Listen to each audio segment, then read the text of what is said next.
If you run a restaurant and you're not getting found on Google, you might be leaving a lot of extra revenue on the table, but it doesn't need to be like that.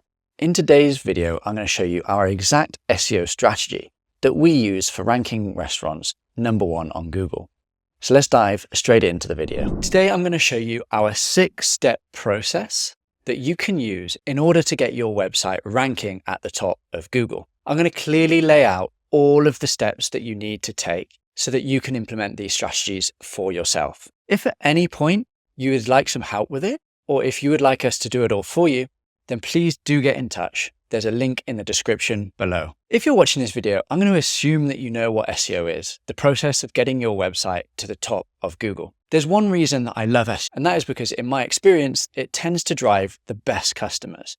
If you think about it, the customer that is searching for your service or product is going to be the best type of customer because they're going to stick around longer, they're going to convert better on your website, and because they've already decided that they need your service. So without further ado, let's dive into this 6-step process. Step #1 of any good SEO strategy is keyword research. This is the process of understanding what do people actually search on Google in order to find your type of business. Doing solid keyword research will help us position our website for the right terms. After all, there's no point in building a website and having a strategy around a keyword that nobody searches. I mean, what is the point?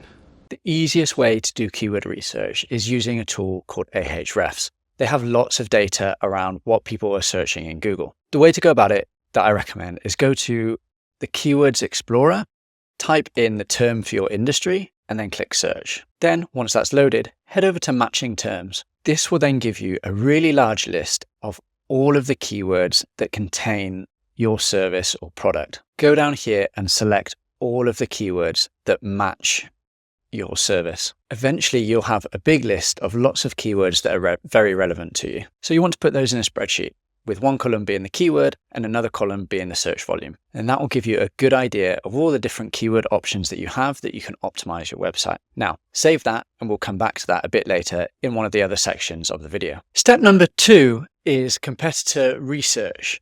Wouldn't you love to know all of the numbers behind your competitors? Well, with SEO, you can actually do that. You see, there are certain tools that we can use, such as Ahrefs, that show us all of the SEO metrics that our competitors have, such as how much traffic they're getting, their backlinks, all of their strategy. So we can really use that to our advantage and it will help inform our own strategy. The way that we can do our competitor research is we can go back to Ahrefs or another similar tool and we can type in the URL of our competitor. I'm just going to pick a random business here just to demonstrate. So we go to Site Explorer, we type in the URL, and then that will give us all of the metrics of this business.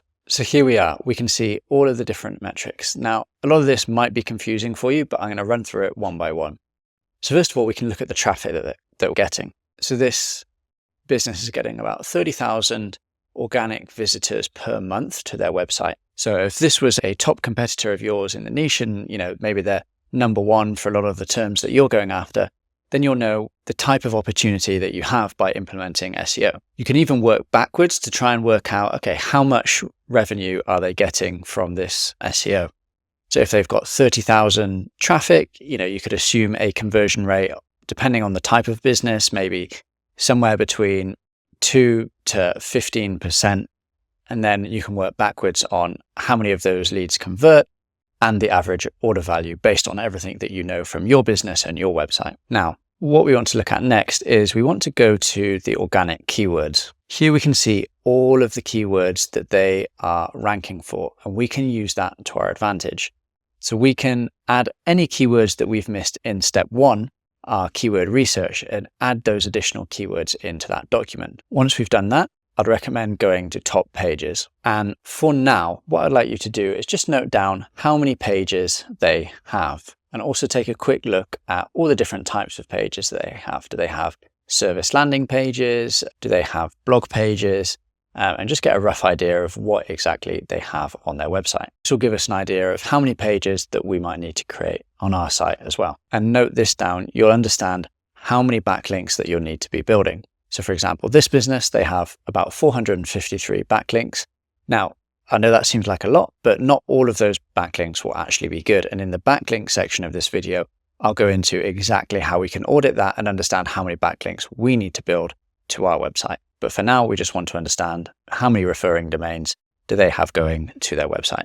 Finally, the last thing that you want to do if you're running a local business is type in your main keyword and then go down and look at this section. This is what we call the map pack or the local search results. And you can see here that there are 3 businesses here, and they all have different reviews, a review score, and a number of reviews. We want to note that down because that's going to inform the targets that we have for the amount of reviews that we need to get. So once we have all of that information, note it down in your spreadsheet and repeat that for all of your main businesses that you have in your niche. Now that you've done your keyword research and your competitor research, you're ready to start working on your website. That's step 3, on-page SEO. Now, please don't get scared if the on-site side of things sounds a bit technical. I'm going to break it down and make it as easy as possible for you. Alternatively, if you're already working with a web development agency or freelancer, you can use what I'm saying and give the instructions over to them. We want to go back and visit our keyword research. Now, for our key services or areas or products, we will want to create dedicated landing pages for these keywords. Now, what a dedicated landing page looks like is usually something fairly similar to your homepage, but all of the content and the keywords on that page are really focused around that core keyword to do with your service. So what do you want to do? Well, the best practices are that you should put your main keyword on these pages, and they should go in these locations. The first is it should be in the main title of your page. The second is it should be in the main heading of the page. Third, it should be within the first 100 words of the content on your page. It should also be in the URL. And then finally, you want to include it roughly 1 to 2 times every 200 words that you keep writing. However, there is a caveat there. You don't want to just force your keyword into the writing.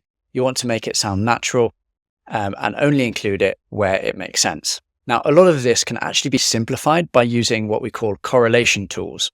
So correlation tools look at the results for your keyword that are on page 1. They'll do a lot of calculating and magic in the background, and then they'll tell you exactly how many times that you should include your keyword, where you should include it, all of the other similar keywords that you should include within your writing. And then it gives you a score that you can use to evaluate your writing. So some of these tools are Search for SEO, and I like to use it just to make this process really easy. Finally, the last thing I'd like you to do on your on-page is include an FAQ section. So you can get FAQs by, number 1, thinking about what are the common things that your customers ask you when they inquire about this service. And then number 2, if you go to Google, search in your main keyword, then scroll down to the people always ask section.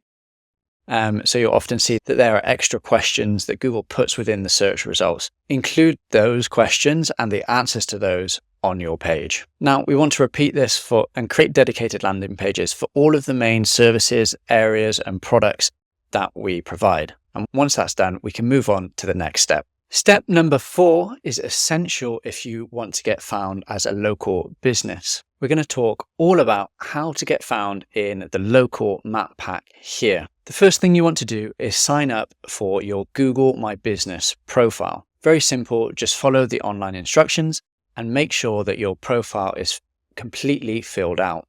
Don't skip anything.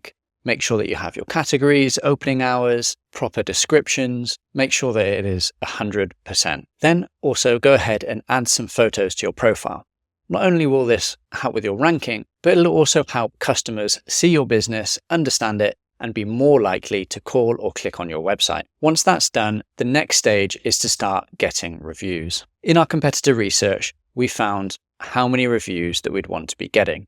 So for example, if this was our business that we were trying to rank for, we would understand that we need to get somewhere between 60 and 160 reviews. Now that might seem a lot, but over time, you'll be able to reach those levels. There are 2 main strategies that I recommend when it comes to getting reviews. The first is to go back to all of your happy and loyal customers and send them a personalized message asking if they would be happy to leave you a review, and that it would be really helpful if they were able to do so. Most times, if you've done a good service and that your customers are happy, then they'll want to help you. The second is, for going forward, I always like to incentivize employees to get reviews. You can offer them a cash bonus, a gift card, or a special reward. You could even have a ranking table of all your employees on who's managed to get the most reviews from their customers. And this will just remind them that they need to keep asking their customers whenever they speak to them to leave a Google review on your profile. It helps to turn it into a bit of a game. It helps create the right incentives.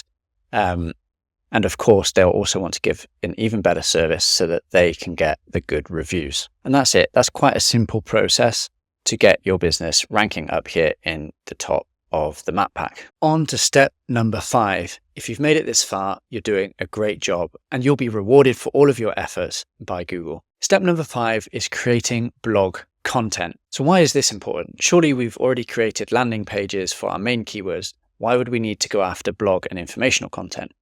Well, informational content can be really useful. There are 2 main benefits. The first is it helps Google understand your website, what it's about, and your expertise on the subject. The second is it can also be used to attract customers. Let me explain. Not every customer is searching on Google for a solution. Often they're trying to find out more information about problems that they're having. From a marketing perspective, we say that they are higher up the buying funnel. So if we're able to get potential customers on our website before they realize they need the solution that we provide, we can either capture their details during that point, help them understand that they might need our solution, or if we're getting really clever, eventually we can start using things like meta ads to retarget them on Facebook and using our meta pixel. So how many articles should we be writing? What should we write about? Well, the first thing is we want to understand how many articles our competitors have written. So go back to your competitor research notes from step 2, look at how many pages they have and how many of those pages are informational blog articles. We'll want to write about the same amount, but let's try and go a little bit further and write even more, maybe say 10 to 20% more. In terms of what we should write about, well, we can write about exactly what our competitors have been writing about, but you can also revisit step 1 to understand what informational keywords there were in your niche. When you're doing this, remember, if you can, use a correlational tool like Surfer SEO, and if not, then just remember the best practices of a keyword in the title of your page, a keyword in the main heading, in the first 100 words, in the URL, and 1 to 2 times for every 200 words that you write. Now, it can seem very overwhelming if you have to write lots and lots of blog articles. What I'd recommend is breaking this down into a monthly target. So instead of having to write, say, 20 articles in month 1, what you can do is split that over 6 months and maybe write 3 to 4 articles per month. That'll help it be a lot more manageable. But if we do have the option, I always prefer to batch create all the content up front.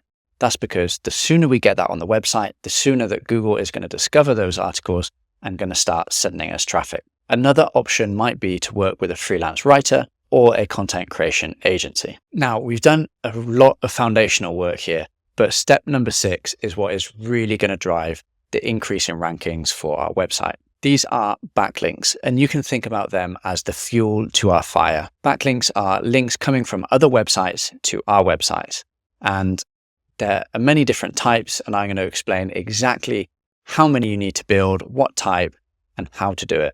Now, there are many types of backlinks, but I've tried to simplify it with something that I came up with called the link building pyramid. So you can see here my post on LinkedIn. If you look at the bottom, that is our starting point. That is something called foundational links. These are the type of links that any normal business should expect to have. They are links from our social profiles. So you want to go ahead and set up all of the different social profiles, Facebook, Instagram, LinkedIn, also some of the less known ones, maybe Reddit, Pinterest, and make sure that all the profiles have a link back to your website. The next is directories. So even if you don't have a physical location, it's worth getting directory listings because this, again, is just another foundational link. They're very cheap, easy, and quick to build, so it's just worth doing. Once we've got those out the way, it starts to get a bit more fun. We go on to the next tier, which is relevancy. Here we build relevancy by getting posts on other people's websites that include a link back to ours. These are called guest posts. And in most cases, we'll have to pay the website owner to post that on their website with a link back to us. You can expect to pay anywhere between $100 and $400 per post on the quality of the link and the website that it's linking from. The good thing about this is that we can usually control the topic that we have. So we'll want to make sure that the topic of the post is really, really relevant to what we're providing as a business. The second strategy that we can use here is something called link insertions. This is where we go to an existing post on somebody's website and we try and get a link within that post. Again, we usually have to pay for them to insert that link. Finally, in the top tier, this is what I call the authority tier. And this is where things truly do get really exciting. These types of links are the best links from major media websites, and we achieve this by doing PR activities. These are digital PR and journalist requests. Journalist requests are when a journalist posts something, say for example on X, where they're looking for a source or some sort of insight to add to one of their stories. If we respond to those and we add valuable insights that they can use, then they will quote us in the story, and oftentimes they'll include a link back to our website. This is a really great way to build some top quality links. But the thing about journalist requests are there are only a certain amount of them available. So if we're really looking to grow our link profile and scale up our link building efforts, then digital PR is really the strategy that we want to be following. Digital PR is where we're sending out interesting insights, data, or advice to journalists that they can use as the basis of an article. Now, the reason that this works is because journalists have very high targets in terms of what they need to write. Maybe they've got to write like 8 articles per day. So if we can send them something that is interesting and useful that they can turn into an article, well, they're going to be grateful for that. And as a return, they'll credit us as the source and include a link at the same time. And that is how we get featured on major media websites such as Forbes, USA Today, and the New York Post. Now, this is our bread and butter as a company. We do link building, and specifically we do digital PR link building. So I just want to show you an example of a campaign that brings this strategy to life. So there was a client with us, they ordered 10 links. We delivered 24 because their campaign went, and they got links from some of the UK's media websites. The Mirror, which is a DR90, The Sun, another DR90, Express, Wales Online, Daily Star, Daily Record. So these are all really massive links that they were getting here. So what did we do to do that? Well, they were a plumbing retailer, and we came up with a campaign that used their spokesperson and gave advice on how to avoid mold within your bathroom. So we came up with this because we'd researched all the types of topics that journalists write about, and we noticed that the year prior, this was a talked about topic. So we were able to put our own spin on it, add in a really relevant expert, and send it out to journalists, and they loved it. Now, the number one question I get from customers is, how many links do I need to build? Well, what we can do is go back to our competitor research and we can look at how many links our top competitors have. We'll want to use that as a benchmark for us to achieve and then beat. So if we go back to the example website we looked at earlier, we can see they have 40 links, which might seem like a lot of links, but it's actually quite achievable. Once we break it down, we can see what types of links they have. I would go ahead and estimate that there are a lot of links in here that are just not that relevant. You can see that there are all sorts of random websites that have just scraped the web and they've just got a link back from this very spammy website. So we can usually imagine that anywhere between 25 and 30% of those links are not so great. So let's say that they've got 300 links that we need to get. Well, a lot of those will be foundational links, such as social media profiles and links from directories. So say that makes up another 100, then the rest will likely be, then we can eliminate anything that's under DR30, because really those types of websites, they don't drive a lot of power. So you can see that brings that down to 170 links. So again, if we take out all the spammy ones from that, maybe there's about 100 links that we might need to build for this website.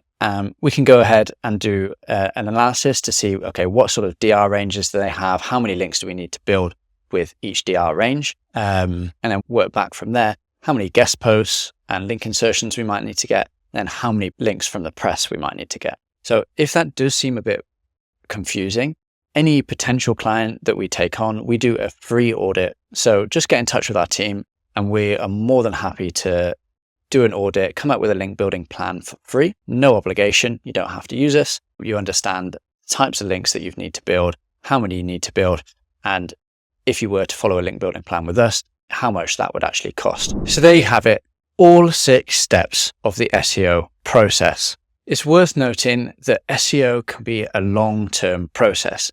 Don't expect to see results in the first few days. If you think about it, it's going to take a while to do all of that work that we've just gone through, to create the pages, build the backlinks, and then once we've created it, we actually need to wait for Google to crawl and discover all of that content and backlinks. And then after that, there's still going to be a delay for the rankings to take effect. So it's going to take several months of hard work and then several months of waiting to start seeing our results. But the wait, I promise you, is worth it, because if you can be consistent with your effort, you'll end up getting consistent results and consistent leads and sales coming through your website. One final parting bit of advice would be to come up with a plan of action.